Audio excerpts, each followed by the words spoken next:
बृहस्पति जी ने विचार किया कि अब लगता है कि इसको गुरु की आवश्यकता ही नहीं रह गई, अब इसे चाटुकार की आवश्यकता है, छोड़ करके चले गए। देवराज इंद्र ने कहा अच्छा हमने एक बार सम्मान नहीं किया तो छोड़ करके चले गए, गुरु की भी कमी है क्या, दूसरे गुरु बना लेंगे। कई शिष्य गुरु भी उनको बनाते हैं ताकि गुरु हमारे कहे अनुसार चल सके, हम जब कहें तब हमसे मिल सके और हम जो कहें हमारी बात मान सके, ऐसे गुरु बस ढूंढ ढूंढ के पूरा चयन किया जाता है। या गुरु नहीं सेवक का चयन हो रहा है। देवराज इंद्र ने कहा गुरु की कमी है क्या, हम दूसरे गुरु बना लेंगे। ब्रह्मा जी के पास गए, ब्रह्मा जी ने समझाया, नहीं समझ में आया। त्वष्टा ऋषि के पुत्र विश्वरूप जी को गुरु बनाया। विश्वरूप जी भी नए नए गुरु बने थे, जो नया नया गुरु बने उसका तेज भी अलग होता। नए नए वेदों को जो धारण करता है, नए नए यज्ञों को भी जब धारण करता है तो माथे पर पूरा त्रिपुण चंदन होता, गले में बड़ी बड़ी मोतियों की माला होती है, त्रिकाल संध्या वंदन होता। विश्वरूप जी नए नए गुरु बने और उसी उत्साह में विश्वरूप जी महाराज ने नारायण कवच प्रदान किया। देवराज ने बड़ा दिव्य कवच है महाराज, कहते हैं अगर किसी को भय लगता है तो आप इस नारायण कवच का पाठ करिए, समस्त भय की निवृत्ति का सामर्थ्य रखने वाला ये नारायण कवच है। नारायण कवच करने वाले की कहते हैं कभी अकाल मृत्यु नहीं होती, इतनी महिमा नारायण कवच। लेकिन विश्वरूप का संबंध केवल देवताओं के साथ नहीं था, विश्वरूप का संबंध दैत्यों के साथ भी था। तो ऊंची आवाज में मंत्र बोलते देवताओं का बल बढ़ा देते और हल्की सी आवाज में आहुति छोड़ते तो दैत्यों का भी बल बढ़ा देते। देवराज इंद्र ने जैसे ही ये देखा क्रोध आया और देवराज इंद्र के द्वारा जघन्य अपराध हुआ, जिसकी पूरे समाज ने, पूरे संत जगत ने निंदा की। ऐसा जघन्य अपराध, ऐसा पाप जिसे आज तक भुगता जा रहा है। जैसे ही इंद्र को क्रोध आया, इंद्र ने अपना वज्र लिया और विश्वरूप का मस्तक अलग कर दिया। गुरु हत्या जैसा अपराध इंद्र के द्वारा हुआ। देवताओं ने निंदा करी इसकी, कहीं इंद्र आसन कलंकित ना हो जाए, तो ब्रह्म हत्या को 4 जगह बांटा गया। पहली ब्रह्म हत्या बांटी गई वृक्षों में। वृक्ष में जो गोंद होता है यह ब्रह्म हत्या का स्वरूप होता है। दूसरा स्थान दिया गया जल को। जल में जो ऊपर काई होती है यह ब्रह्म हत्या का स्वरूप होता है। इसलिए आपने देखा होगा बहुत से संत जब गंगा आदि स्नान करने जाते हैं, नदियों में स्नान करने जाते हैं, तो ऊपर से 2-3 बार हाथ फेर देते हैं, क्योंकि ऊपर काई के रूप में ब्रह्म हत्या निवास करती है। जो भूमि को तीसरा स्थान दिया गया, भूमि में जो ऊसर भूमि होती है वो ब्रह्म हत्या का स्वरूप है। चौथा स्थान माताओं को दिया गया, जो मासिक धर्म होता है ये ब्रह्म हत्या का स्वरूप है। ऐसा जघन्य अपराध हुआ जिसको आज तक भुगता जा रहा है। जैसे ही त्वष्टा ऋषि को पता चला, क्रोध में भर गए। अरे पहले हमारे पुत्र को गुरु बना लिया और जब अपना काम निकल गया तो उसकी हत्या कर दी। ये इंद्र बड़ा अभिमान में आ गया है, इसका वध होना चाहिए। और इंद्र के वध के लिए एक दिव्य अनुष्ठान प्रारंभ किया, यज्ञ किया। और यज्ञ में इंद्र को मारने वाला पुत्र प्राप्त करना चाहते थे, आहुति छोड़ी, मंत्र में त्रुटि हो गई, इंद्र से मरने वाला पुत्र प्राप्त हो गया। अग्नि से प्रकट हुआ, बड़ा दिव्य पुत्र था महाराज।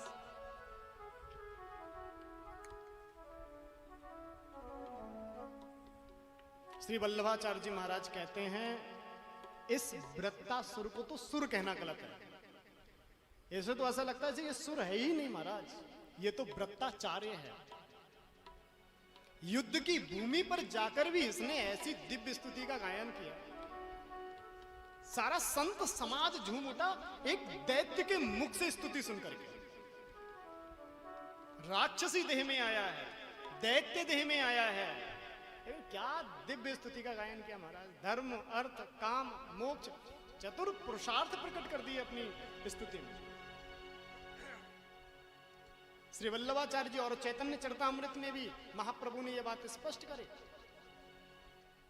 धर्म अर्थ काम मोक्ष, ये जो चार पुरुषार्थ हैं, ये चार पुरुषार्थ संसारियों के लिए हैं, लेकिन संत समाज जो परम विरक्त है उनके जो पुरुषार्थ हैं चार, वो वृत्तासुर वाले हैं। वृत्तासुर ने जो स्तुति में अपने 4 श्लोकों की स्तुति में धर्म अर्थ काम मोक्ष प्रकट किया है।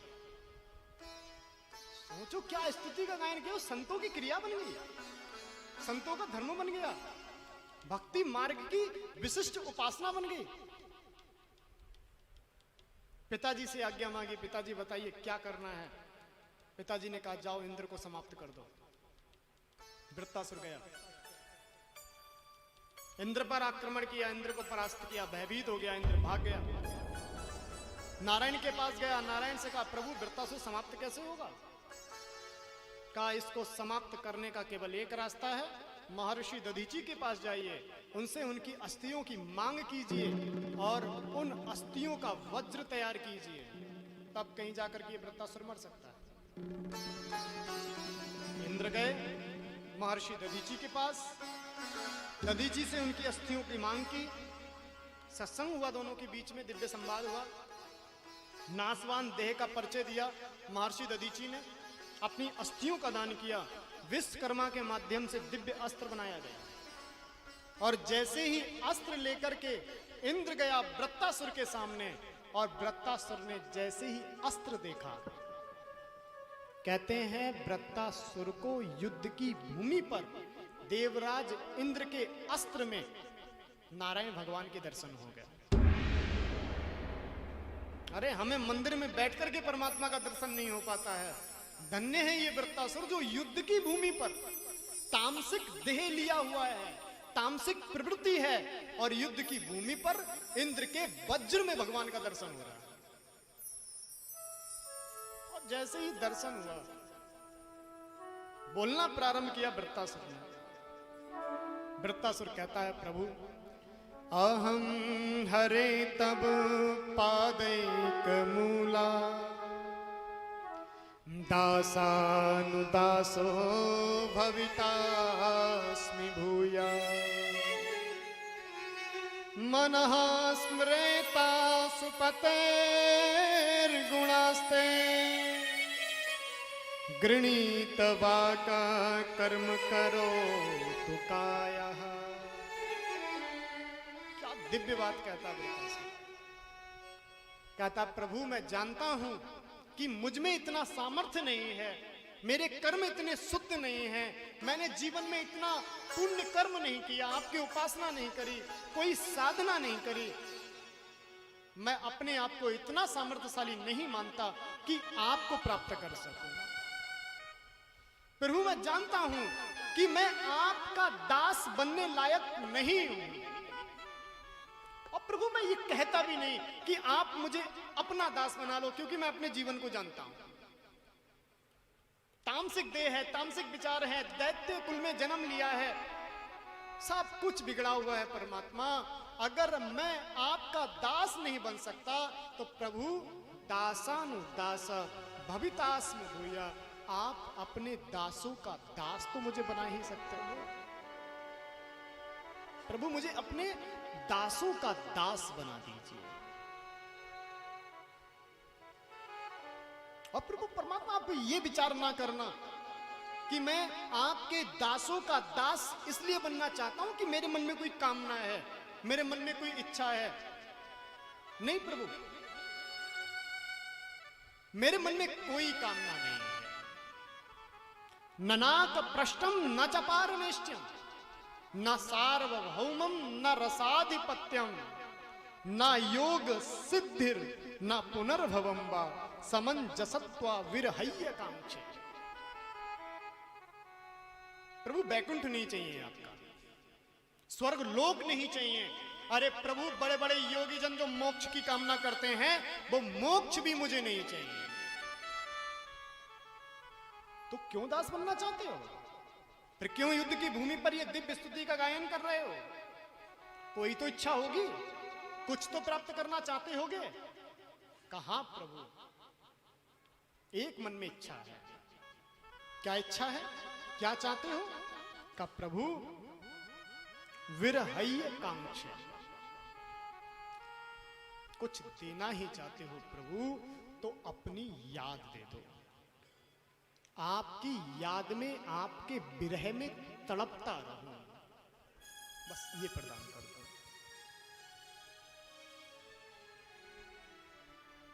भाई परमात्मा अगर सामने दर्शन देता है तो परमात्मा दर्शन दे रहा है तो कब तक उपस्थित है? जब तक दर्शन दे रहा है, जब तक अंतर ध्यान नहीं हो रहा। अंतर ध्यान होने के बाद परमात्मा गायब। लेकिन जहां कहते हैं किसी का विरह प्राप्त हो जाए, व्यक्ति साथ संयोग में होता है लेकिन विरह में प्रति क्षण प्रति पल व्यक्ति साथ होता है। विरह में व्यक्ति कभी अलग नहीं होता, उसकी याद में वो सतत बना रहता है।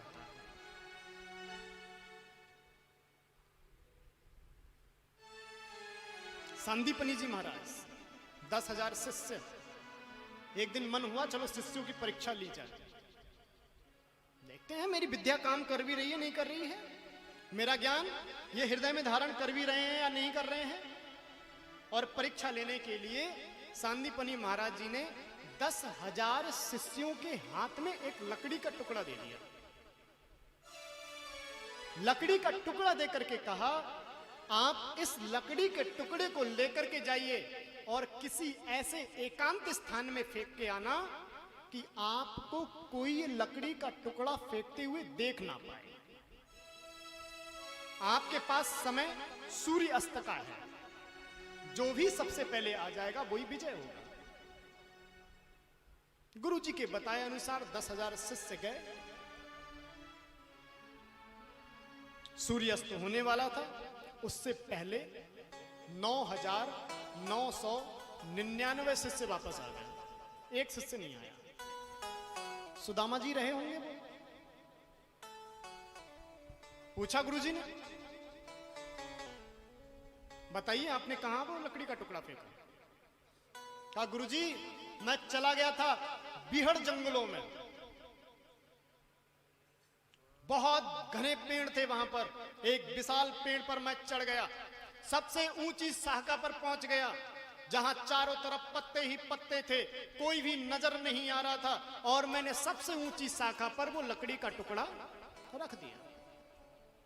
एक ने कहा गुरुजी मैं चला गया था गुफा के अंदर जहां अंधकार ही अंधकार था, हाथ से हाथ नहीं दिख रहा था, और उस अंधकार भरी गुफा में मैं लकड़ी का टुकड़ा फेंक दिया।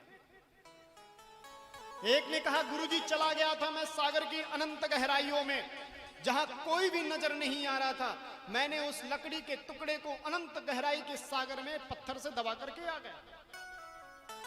गुरुजी ने कहा ठीक है हमने सबकी सुन ली, अब जो वो एक शिष्य बचा हुआ है वो आ जाए, फिर घोषणा कर देते हैं कौन जीता और कौन हारा। एक दिन व्यतीत हो गया, दूसरा दिन लग गया, सूर्य अस्त हो चुका था, रात्रि का समय हो चुका था। कहते हैं उसी समय 10,000वां जो शिष्य था वो आया तो सही, आश्चर्य इस बात का कि अभी भी उसके हाथ में वो लकड़ी का टुकड़ा था। 9,999 शिष्यों ने कहा गुरुजी कौन जीता ये बाद में बता देना, लेकिन कौन हारा है ये पता चल गया। अरे 2 दिन बाद आया और हाथ में वो लकड़ी का टुकड़ा अभी भी लेकर के आया। गुरुजी ने बुलाया, क्यों भैया इतना समय तूने लगा दिया और फिर भी ये हाथ में लकड़ी का टुकड़ा लेकर के आया? तू कोई जगह नहीं मिली, कोई ऐसा स्थान नहीं मिला जहां तू ये फेंक सकता था? और जैसे ही गुरुजी ने ये बात कही आंखों में अश्रु आ गए, कहने लगे गुरुजी बहुत प्रयास किया, चला गया मैं उन बिहड़ जंगलों में, चढ़ गया ऊपर ऊंचे वृक्ष पर, लकड़ी का टुकड़ा ऊंची डाली पर रखना ही चाहता था कि ऊपर पत्तों के हिलने की आवाज हुई। दृष्टि उठा करके देखा तो कन्हैया बैठा हुआ है। भागा मैं वहां से, चला गया अंधकार भरी गुफा में। बिल्कुल अंधेरा था, लकड़ी का टुकड़ा फेंकने ही वाला था, पीछे से किसी ने कंधे पर हाथ मारा। मैंने कहा कौन? उसने कहा मैं कृष्ण। दौड़ा गुरुजी वहां से, चला गया सागर की अनंत गहराइयों में। लकड़ी का टुकड़ा फेंकने ही वाला था, पीछे से पानी की आवाज आई। मुड़ करके देखा कन्हैया आ रहा। दौड़ा गुरुजी, मैंने कहा उससे कन्हैया मैं हार जाऊंगा, परास्त हो जाऊंगा, मुझे ये लकड़ी का टुकड़ा फेंकना है, कोई स्थान तो ऐसा बचा जहां तू ना हो। गुरुजी बहुत खोज की, बहुत प्रयास किया, लेकिन कोई ऐसा स्थान मिला ही नहीं जहां कन्हैया ना हो। गुरुजी ने हाथ उठाए, 9,999 शिष्य फेल, जीता तो सुदामा ही। विरहई आकांक्षे, कहा प्रभु मुझे आपका विरह चाहिए। विरह क्यों चाहिए? क्योंकि परमात्मा विरह में सदैव आप साथ में रहते हैं। अगर साक्षात होगे तो उसमें आपकी स्वतंत्रता है, कभी भी आओगे और कभी भी जाओगे। लेकिन अगर याद रूप में होगे तो उसमें आपकी स्वतंत्रता नहीं है, आप बंधन में हो। जब मैं चाहूंगा तब याद करूंगा, और जब तक चाहूंगा तब तक याद करूंगा। इसलिए मुझे ना वैकुंठ चाहिए, ना मोक्ष चाहिए और ना मुक्ति चाहिए। विरही एकांक्षे, मुझे विरह चाहिए। कैसा विरह चाहिए? तो कहा अजात पक्षा इव मातरम खगा स्तन्यम यथावत्स्तरः क्षुधार्तः प्रियं प्रियेवाभ्युसितं विषण्ण मनोरविन्दाक्ष दिदृक्षते त्वां। का प्रभु मुझे विरह चाहिए अजात पक्ष, जो जिसके पक्ष पंख अभी आजाद नहीं हुए, जो उड़ने के अभी लायक नहीं है। वो छोटा सा पक्षी का बच्चा जब उसकी माँ उसके भोजन का प्रबंध करने के लिए जाती है और जैसे ही आने का समय होता है, हल्की सी आहट होती है, वो चिड़िया के बच्चे बिलक जाते हैं, अपनी मैया को याद करते रहते हैं। जैसी तड़प उस पक्षी के बच्चे के अंदर है, ऐसी ही तड़प प्रभु आपको प्राप्त करने की मेरे अंदर आ जाए। दूसरा उदाहरण दिया, कहा प्रभु मुझे ऐसी तड़प चाहिए जैसे गाय के बछड़े के अंदर तड़प होती है। जब गाय घास चारण करने के लिए जाती है और सायंकाल के समय दुग्ध दूने का समय होता है, गाय का जब आने का समय होता है तो थोड़ी सी आहट होती है, बछड़े बिगल जाते हैं। जहां आहट हुई उनको लगता है मेरी मां आ गई, रमिहाने लग जाते हैं। तो जिस तड़प के साथ वो बछड़े याद करते हैं, मुझे वो तड़प चाहिए।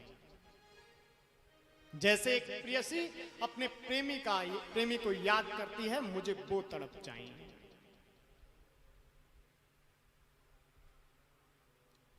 दिव्य 4 श्लोकों में स्तुति का गायन किया। कहते हैं 4 श्लोकों में धर्म अर्थ काम मोक्ष चतुर्विध पुरुषार्थ प्रकट किए हैं। अचानक से आशीष स्वभाव प्रकट हुआ।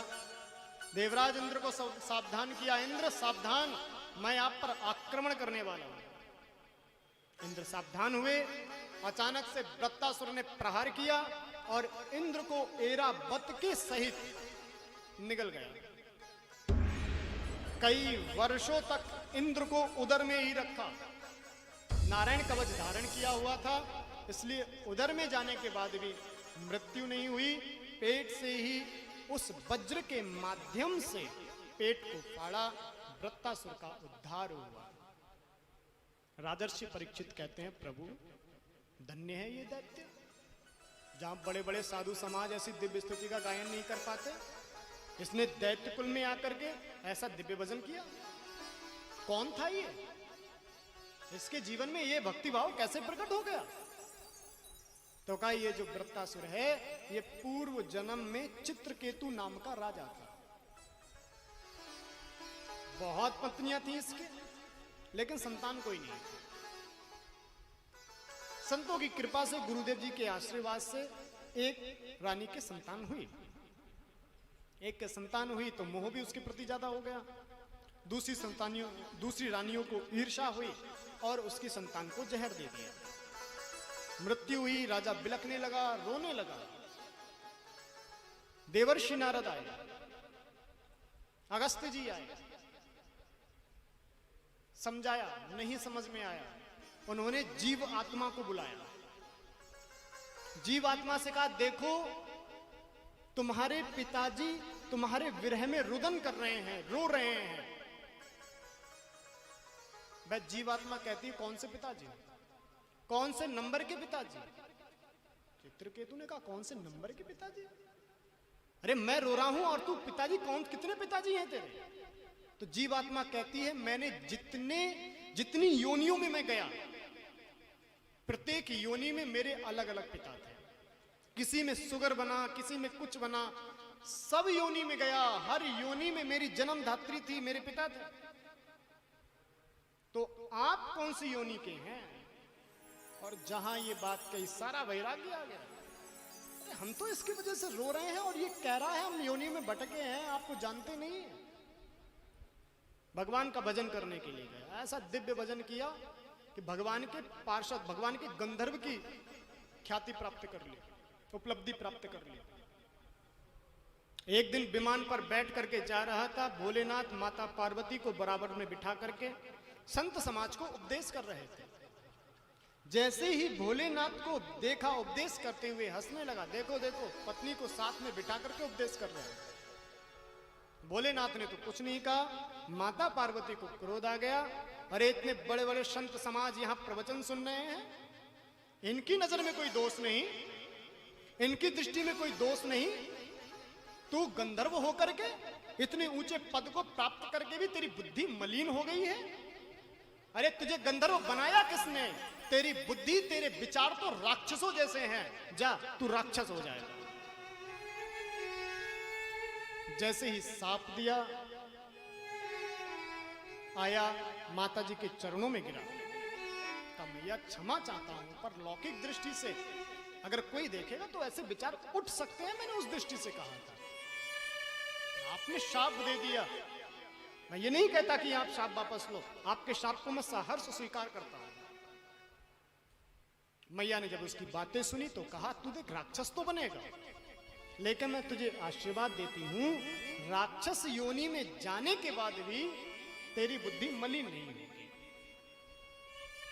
तेरे मन में भगवान के प्रति भक्ति भाव जागृत रहेगा। तो ये चित्रकेतु नाम का राजा ही वृत्तासुर बना, और वृत्तासुर बन करके युद्ध की धरा पर दिव्य चतुर्थ पुरुषार्थ युक्त स्तुति का गायन किया।